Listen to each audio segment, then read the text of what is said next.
Hello, welcome to part 2 of this series introducing the principles of Napoleon Hill. I'm so happy that you've come back and chosen to see another of this segment with you. The purpose of this series was to try and introduce Napoleon Hill's concepts to people who may not be familiar with them. I took a course through the Napoleon Hill Foundation, and one of the requirements was to introduce these concepts to the community, and I chose to take a broad interpretation of that and include the online community in part of this discussion. So I'm very happy that you're here. I hope that you enjoyed the first part of the video. If you haven't, take a look down below. You should see the channel information, and you should be able to see part 1. So a couple personal updates. And thank you for your patience, by the way, in me getting this one out. I've been traveling a little bit lately. I just drove all the way from out here in Denver, Colorado to Virginia. So that was a 3-day drive. It's wonderful to see the rest of the country. Really enjoyed it. But when I started this series, the intent was to not only complete the course, but to be a resource to others and demonstrate this philosophy while also holding myself publicly accountable. So I think that if you want to get something done, the best thing to do is to try and get some leverage on yourself so that other people can see you and hold you a little bit accountable. And I do have some updates on that front. By the way, if you do want to get leverage on yourself, I used to know someone who he would cut a check and give it to a friend of his, and he would say, if I don't do this by this point, then I need you to cash this check. And believe me, if you do something like that, I mean, that's a very interesting way to go about it, but if you do something like that, then there's a very good chance that that person is going to check in on you and make sure that you've taken care of that objective, and they'll watch you like a hawk very closely. So that's another interesting tip on how to do it. I don't remember Napoleon Hill talking about that, but I'm sure he would definitely value that. And actually, right behind me, I've got both Napoleon Hill and I've got W. Clement Stone, who worked a lot with Hill. They definitely worked on this book here, which is Success Through a Positive Mental Attitude. This is my personal copy, which was actually signed to me by Don Green, which was a very nice gift. But this is one that they did together, and this is excellent reading. So be sure to grab a copy if you haven't done so already. I do have some less than fortunate news to share with you. I will be leaving my job at the beginning of October. This was not planned. This will be about 1 week from the time of this recording. I was told this the Friday before Labor Day weekend. It was not expected, and I was a little bit disappointed at the time. I worked for a cloud company out of Lakewood, Colorado, and I have to say that in the time I was there, they were very generous with me and very supportive in that time, and I do thank them for seeing the potential in me. However, it seems that some funding dried up, so they had to make some tough choices, and I was one of those. So I'm going to be looking for new roles, probably in media, comms, administrative roles, operations, or EA roles. So if you have something, or social media, or videos, by the way, that is what we're doing right here. So if you have something, please feel free to give me a ring or hit me up in the comments section down below. And if you have anything, just some feedback, please drop it down below. I'd love to hear back from you guys. With that new news in mind, my definite major purpose plan is going to need, or my definite major purpose DMP is going to need some altering. And I'm going to try and address that at the end of this video. We'll go over the main concept first, and then we'll come back to that. The principle we're going to talk about today is the MasterMind principle. And this is one of the major keys to Hill's philosophy. It is the driving force, or the axis upon which the definite major purpose that we talked about earlier and Hill's major philosophy, it operates with this. And the MasterMind is key to success in any major endeavor in life. On a personal level, these are our counselors to success. This is your team for executing your definite major purpose. Or it could be for a much larger purpose. A basic description of it is that the MasterMind alliance is an alliance of 2 or more minds working together in perfect harmony towards a definite objective. Now, there's a bit of a distinction here. If it's, let's say, if you have a group of people and they're not working together in perfect harmony, that's probably a little bit closer to what, potentially a team would be, or a working group. But a mastermind is a little bit more specialized, and it operates, I believe, I would define it as operating on a different sort of level. So they are similar, but I would say that the mastermind, again, it has that part of having a definite, working together in perfect harmony. That's the big distinction. No mind is complete by itself. We cannot succeed alone. According to Hill, no one has ever achieved major success in any calling without this principle specifically.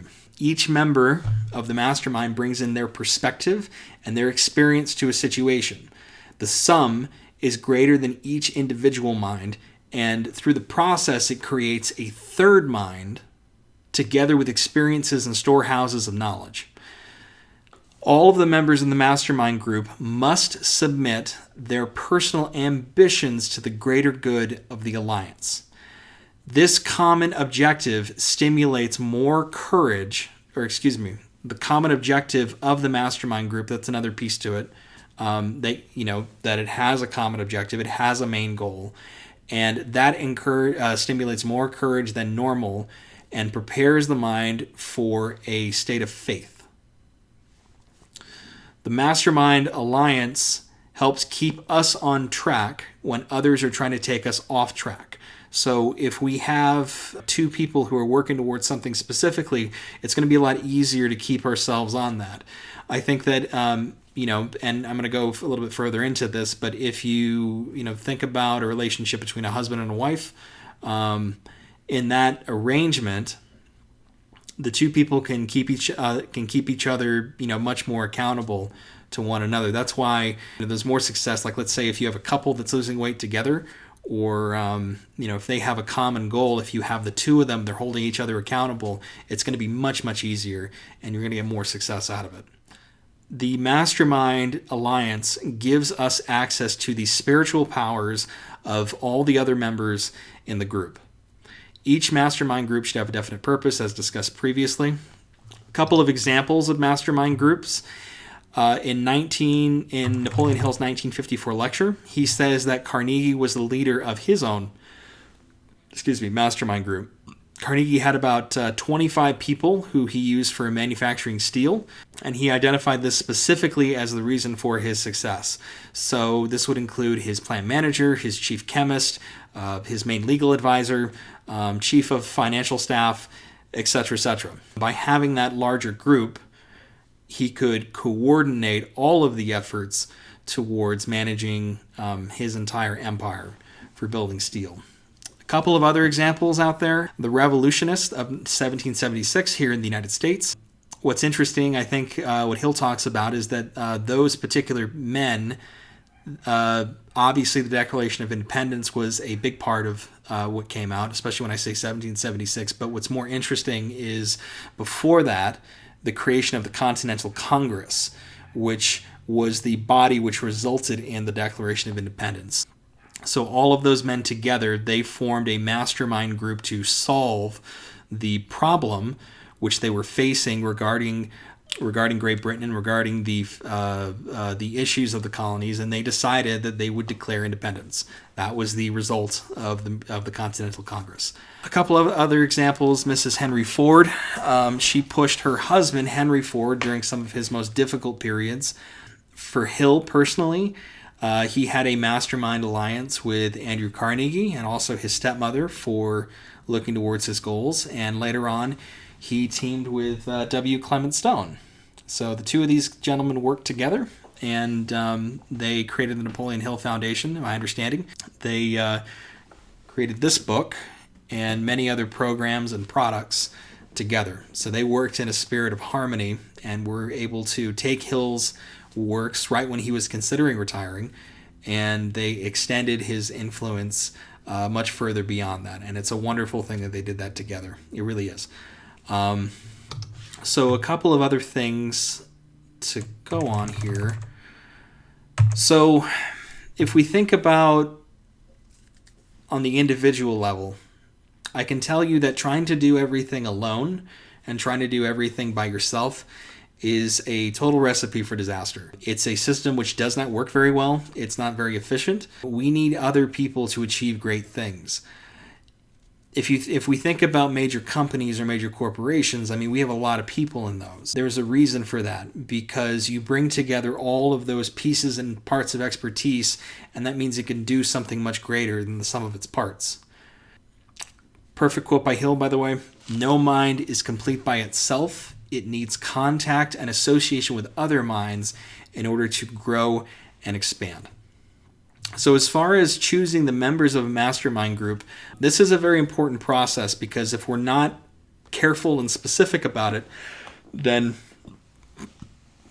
it's possible that we could select people who may not be the best fit. So if you're coming into these principles, be sure to pay very close attention to what I'm about to tell you, because these different pieces are going to make a big difference. When it comes to creating a mastermind group for the attainment of a definite end, Hill recommends limiting the group probably to about 12 members max, just for efficiency's sake. And especially if it's a smaller project, you may not need that many people. It could take a couple people, it could take a few people, but 12 is probably the max number that you'd want.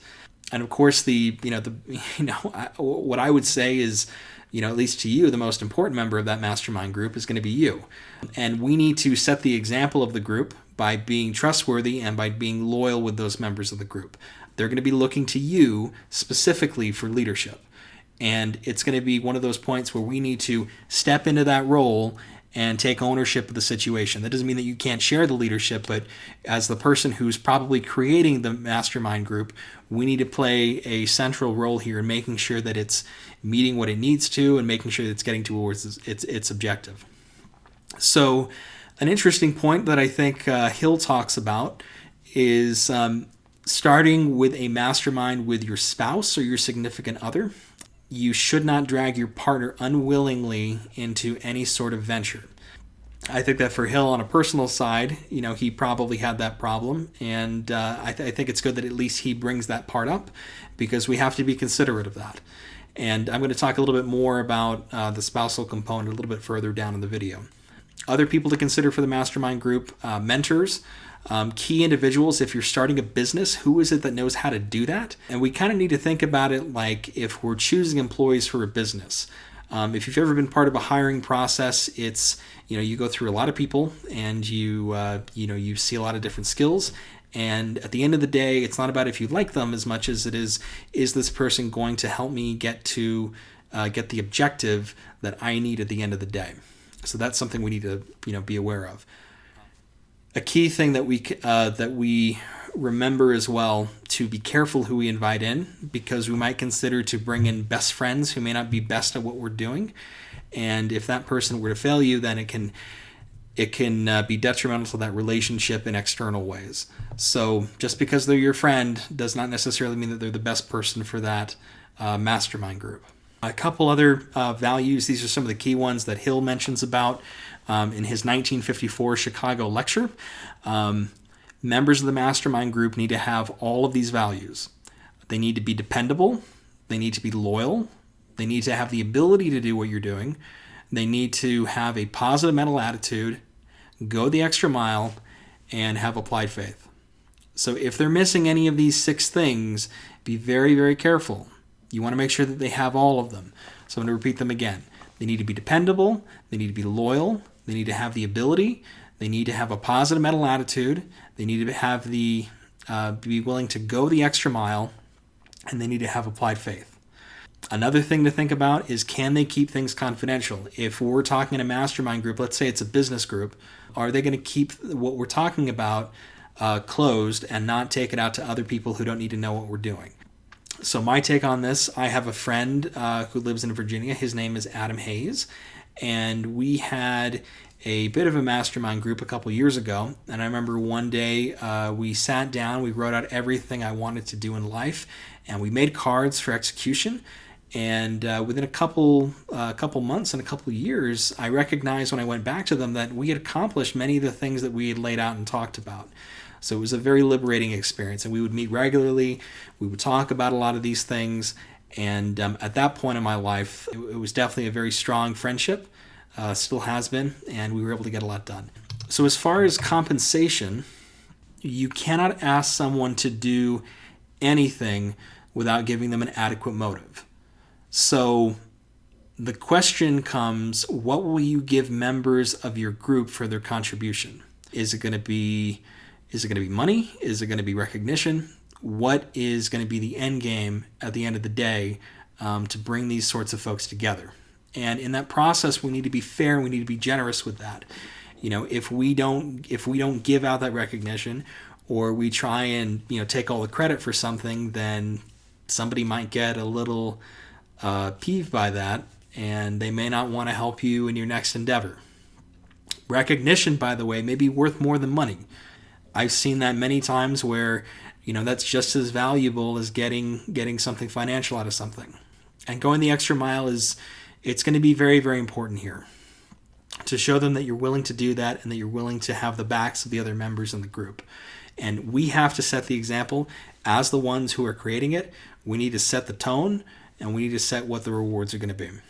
Now, as far as meeting with our mastermind group, it's recommended to arrange a meeting at least 2 times a week until the ultimate plan is perfected. It's best, obviously, to do it in person. I know we do a lot of video calls these days, but there's nothing quite like sitting down together and being able to iron out things one-to-one. There's something very, very special in that interaction that happens. The alliance must be active in order to be effective. So if the alliance is dormant or it's not meeting as regularly as it used to, then it's probably not going to be as effective. Another key point here is creating action items. And I would say to add on to that is holding people accountable. Have they met the action items that we had set out to do and to accomplish originally? And the first meetings are going to be about sorting out the strengths and the weaknesses of the group.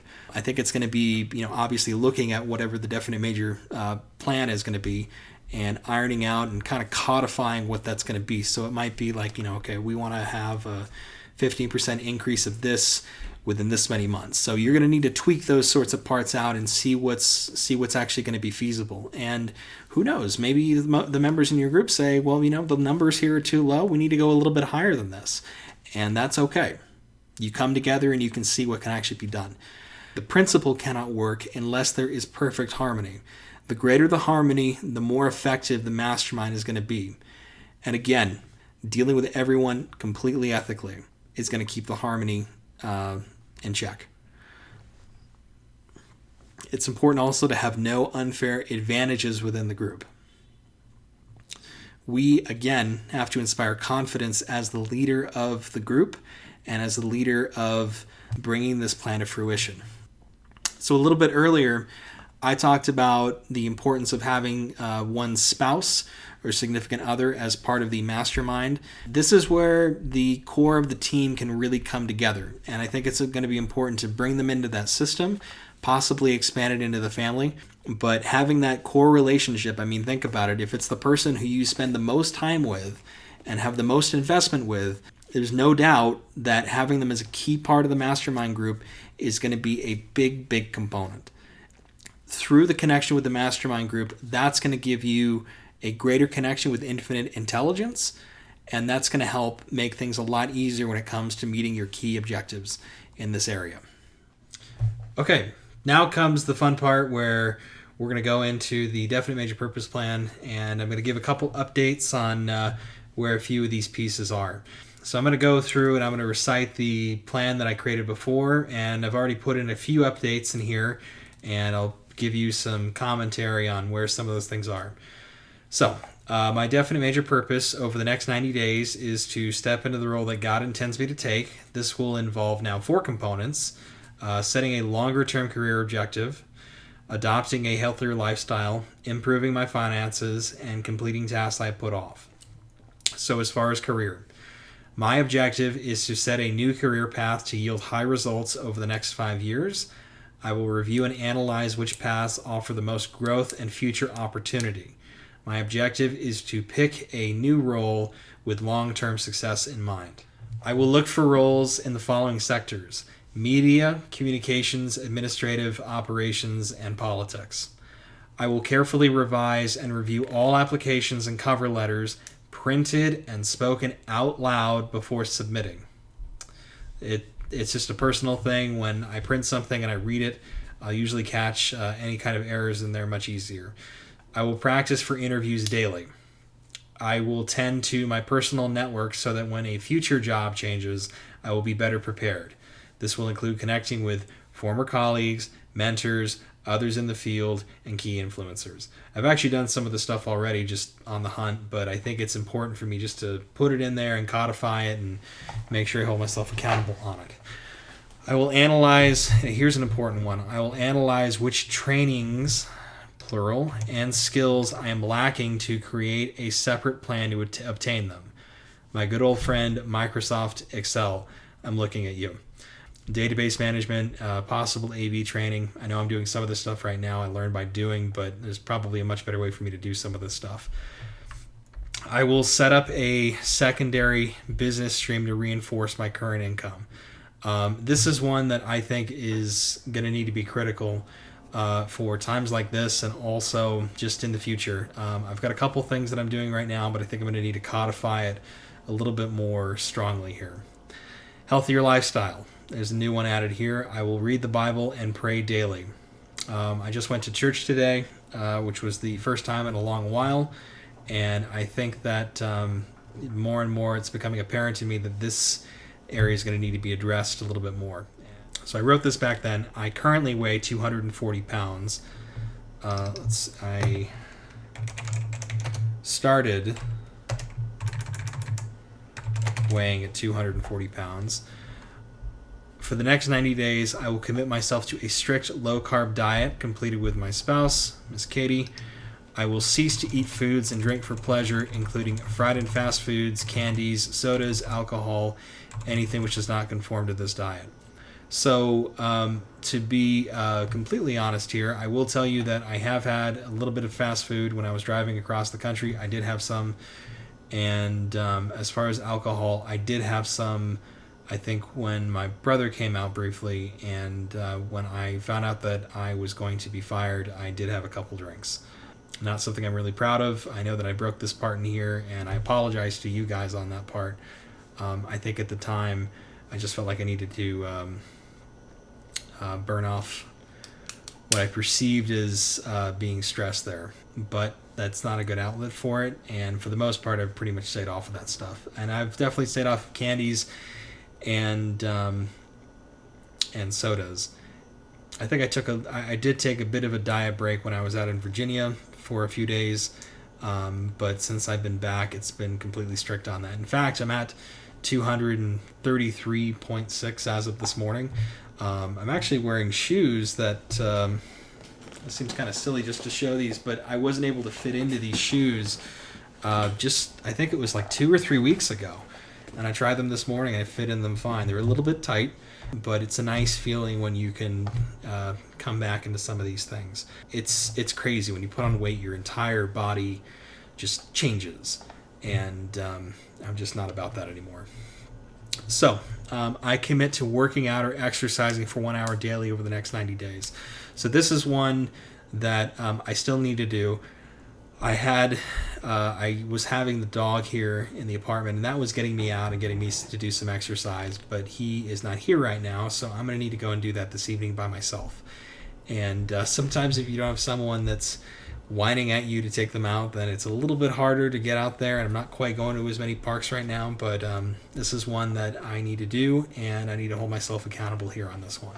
So that's going to need addressing. I will measure my weight every other day to track my progress and adjust accordingly. I haven't weighed myself quite every other day, but I did weigh it today, and I know that I did before I left, so it's been intermittent, but it could definitely be a lot more on track. I just opened up a spreadsheet to put a lot of these things in a tracker just to see where they're going, so it is going down. I will make smarter choices. I will do my own thinking. I will complete tasks correctly, even if that means going slower. I feel like I've done all of these. I will rekindle relationships with those who have done me well. I will cut off relationships that are no longer healthy. Funny enough, point of information, an old friend of mine who used to live across the street from me, my best friend growing up, he actually called me yesterday, and we ended up speaking for about half an hour. That was actually a nice thing, and there's been quite a few other people I've been able to connect with. Here's a new one. I will journal daily. There is no minimum or maximum entry. Let me just add a clarification on here and provide updates on my DMP progress. I think that's important that we put that in there. Not just a journal just because we want to say Dear Diary, but let's hold ourselves accountable here. Improving finances. I will review all expenses over the next 90 days. So this is something which, especially in light of the news that I just shared with you, this is going to be a much more important piece to put in there. So that one, I'm going to need to address that a little bit more closely. I edited this one. I will commit to maintaining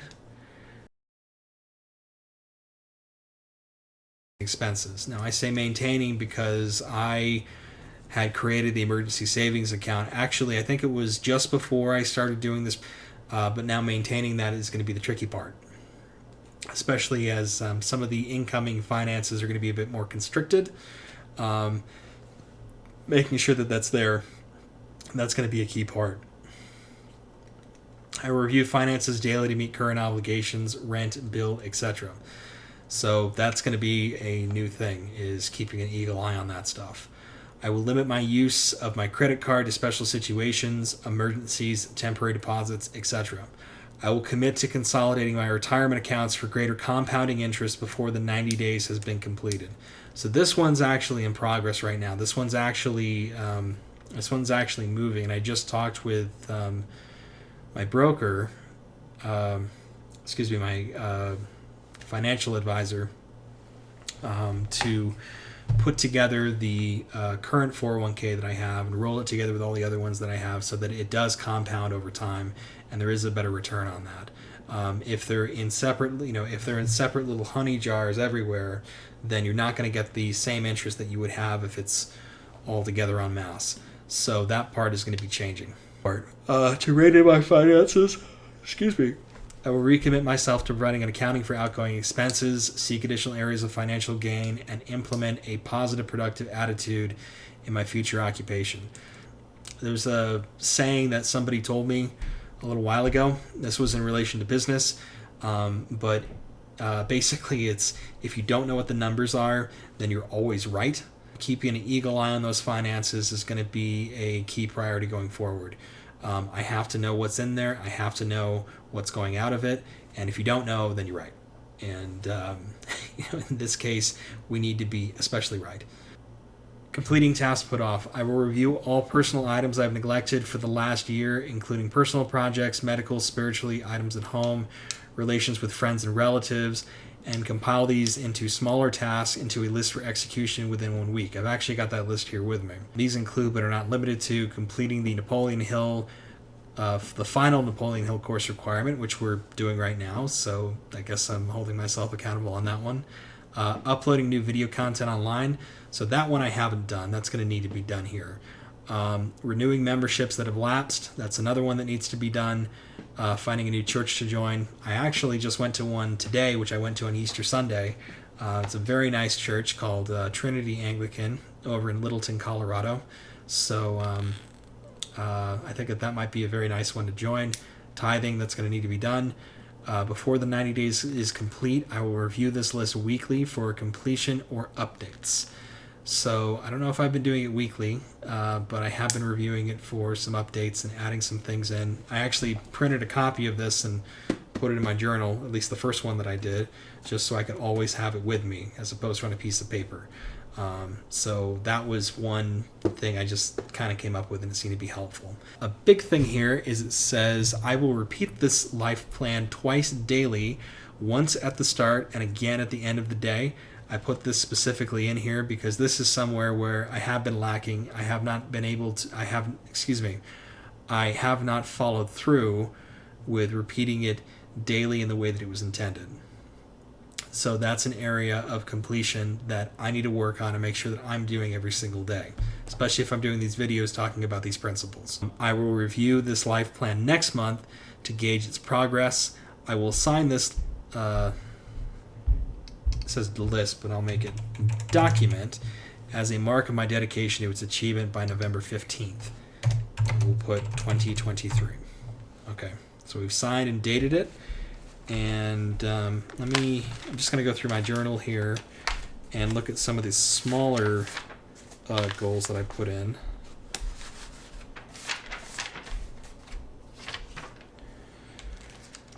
Miscellaneous projects, unfinished business. So video 1 has been done, and video 2 we're doing right now hasn't been put out yet, so I guess I can't quite cross it off, but we're getting there. Finding a new church to join, in progress.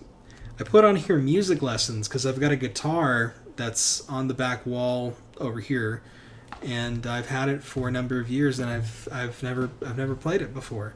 So that was one thing I put down on here. Dog training lessons. So that was one that I did do, and I did follow through with that, and I did put it in this plan here.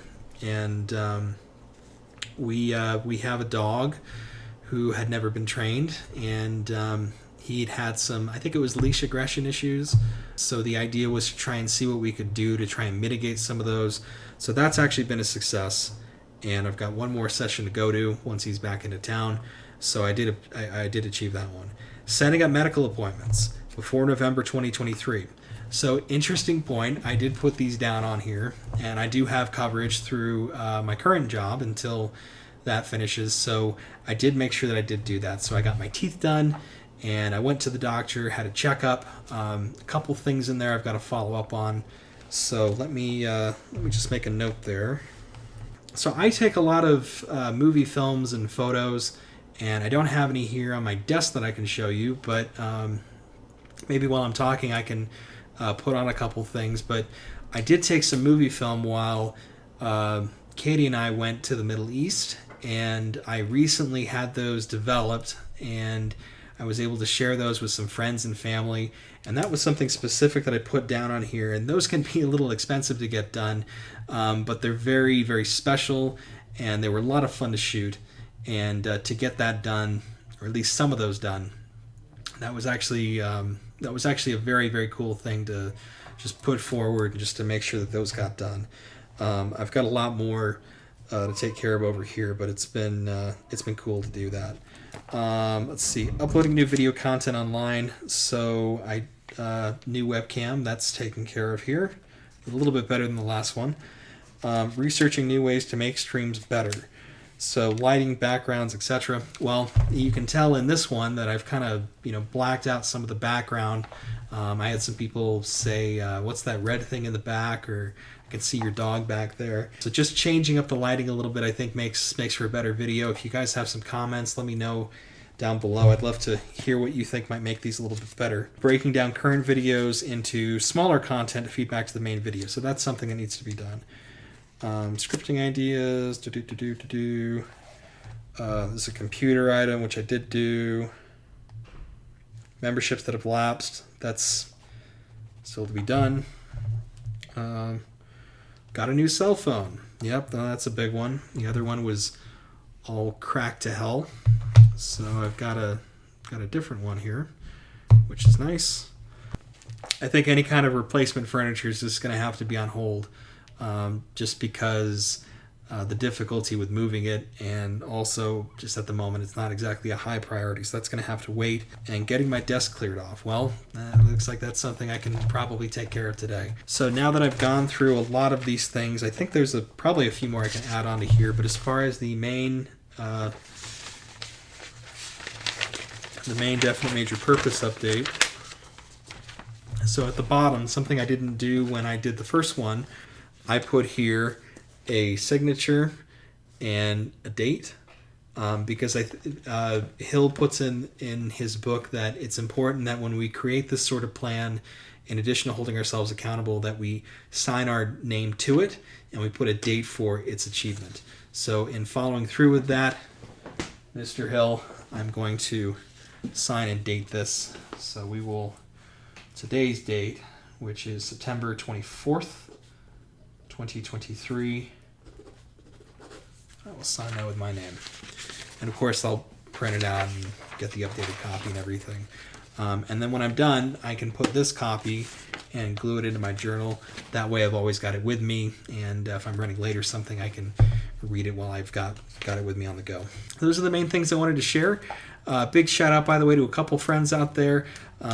Heather, my good friend in Virginia, thank you for tuning in, and along with your husband Simon. I miss you guys very much. Also, my good friend Katrina out in Ohio. Hope that you enjoyed watching this, and hopefully checked it out for the second video. Everyone else who's checked this out, and by the way, if you've got if you have a definite major purpose plan and you want some assistance with it, or if I can give you any pointers, feel free to hit me up in the email address, which is going to be below in the description, and would be happy to provide some insight there and help you guys get on track out there. These principles are very powerful, and they can really, really change a lot of things around. So take them seriously, learn what you can. I think that Napoleon Hill was way ahead of his time when he started these things, and I hope to see you guys in the next video.